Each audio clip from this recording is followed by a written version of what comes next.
Bolsonaro não morreu com a facada e não foi morto pelas urnas. Isso foi um milagre. O presidente montou uma equipe espetacular que vem trabalhando forte com o único objetivo de resgatar o Brasil das cinzas e recuperar a dignidade de um povo que não aguenta mais ser roubado, enganado, massacrado. Bolsonaro foi eleito para expulsar o crime do Estado, aprimorar as instituições, repatriar o patrimônio público desviado pelo superfaturamento de obras e juros por empreiteiros, políticos, agentes públicos e banqueiros, punir os culpados e restabelecer a democracia.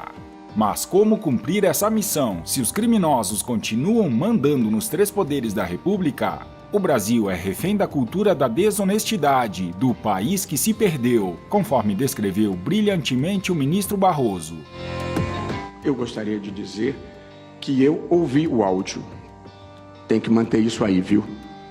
Eu quero dizer que eu vi a fita, eu vi a mala de dinheiro, eu vi a corridinha na televisão. Eu li o depoimento de Youssef, eu li o depoimento de Funaro. Portanto, nós vivemos uma tragédia brasileira, a tragédia da corrupção que se espraiou de alto a baixo, sem cerimônia. Um país em que o modo de fazer política e negócios funciona assim: o agente político relevante escolhe o diretor da estatal ou o ministro com cotas de arrecadação. E o diretor da estatal contrata em licitação fraudada a empresa que vai superfaturar a obra ou o contrato público para depois distribuir dinheiros. E aí não faz diferença se foi para o bolso ou se foi para a campanha, porque o problema não é para onde vai, o problema é de onde vem, é a cultura de desonestidade que se cria de alto a baixo com maus exemplos, em que todo mundo quer levar vantagem, todo mundo quer passar os outros para trás, todo mundo quer conseguir o seu, sem mencionar as propinas para financiamentos públicos, tudo documentado. Portanto, são diferentes visões da vida e do país. Mas eu não acho que há uma investigação irresponsável. Eu acho que há um país que se perdeu pelo caminho, naturalizou as coisas erradas, e nós temos o dever de enfrentar isso e de fazer um novo país, de ensinar as novas gerações de que vale a pena ser honesto, sem punitivismo, sem vingadores mascarados, mas também sem achar que ricos criminosos têm imunidade, porque não têm. Sérgio Moro condenou o chefão do crime organizado político, nos três poderes. Por isso está enfrentando oposição e difamação de revistinhas de sacanagem. Se tivesse ficado quietinho, bonzinho e obediente, como as forças de segurança do país, e bem comportado como o Ministério Público sempre foi, não seria alvo de ataques. Com a palavra os generais, antigos chefes do Gabinete de Segurança Institucional, que nada fizeram, enquanto a roubalheira e a traição graçavam. Certamente tem contas a prestar à sociedade e à história. Contamos com o atual chefe de Gabinete de Segurança Institucional para proteger o Brasil, o governo e a nação dos ladrões e traidores. A parte lesada, a real vítima nessa história toda, a população brasileira, não consegue entender para que serve o STF, o STJ, o TSE, que permitem que os partidos envolvidos nos mais variados crimes contra o Brasil continuem existindo e nem sequer seja cogitada a possibilidade de cassação dessas chapas, formadas por quadrilhas de criminosos da mais alta periculosidade. Verdadeiras facções criminosas disfarçadas de partidos políticos que em qualquer país civilizado já teriam sido extintas e seus integrantes expulsos definitivamente da vida pública. Precisou entrar um personagem anônimo para tocar o terror para cima da bandidagem que viu seu plano maléfico ser desmascarado. A esquerda está tremendo e não é de frio. Entrou definitivamente em pânico, tanto pelas revelações bombásticas do pavão misterioso, que desmascarou a quadrilha de dentro para fora, como pelo enigmático afastamento de Moro, por 5 dias, a partir do próximo dia 15.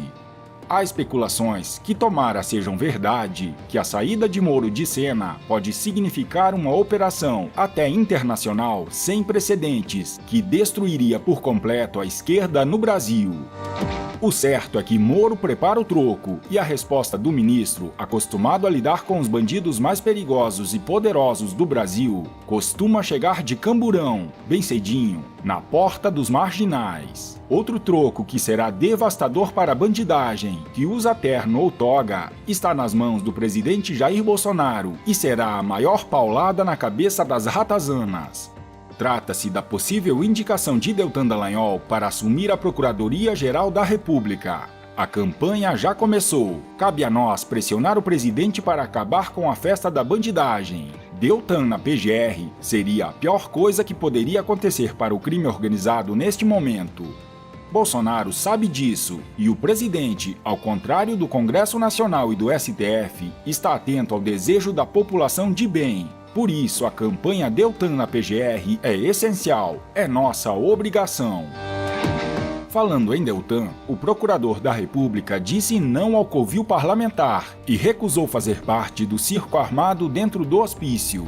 O convite, formulado pela Câmara dos Deputados, era para que Deltan comparecesse a uma comissão para falar sobre as reportagens editadas do site de extrema-esquerda Intercept.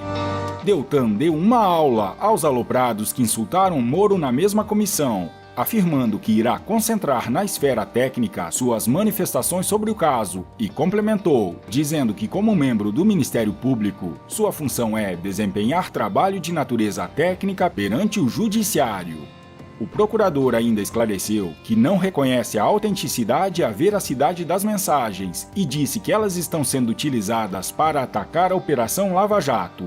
Deltan está corretíssimo. Ele não faz parte do governo e não deve nenhuma explicação para a freguesia da Lava Jato. Figuras imorais e indecentes que têm como única meta livrar corruptos presos pela maior operação de combate à corrupção do planeta. Como bem descreve a colega de batalhas Raquel Brunheira, temos alguma coisa a aprender com a esquerda. Eles irão se proteger. Ponto.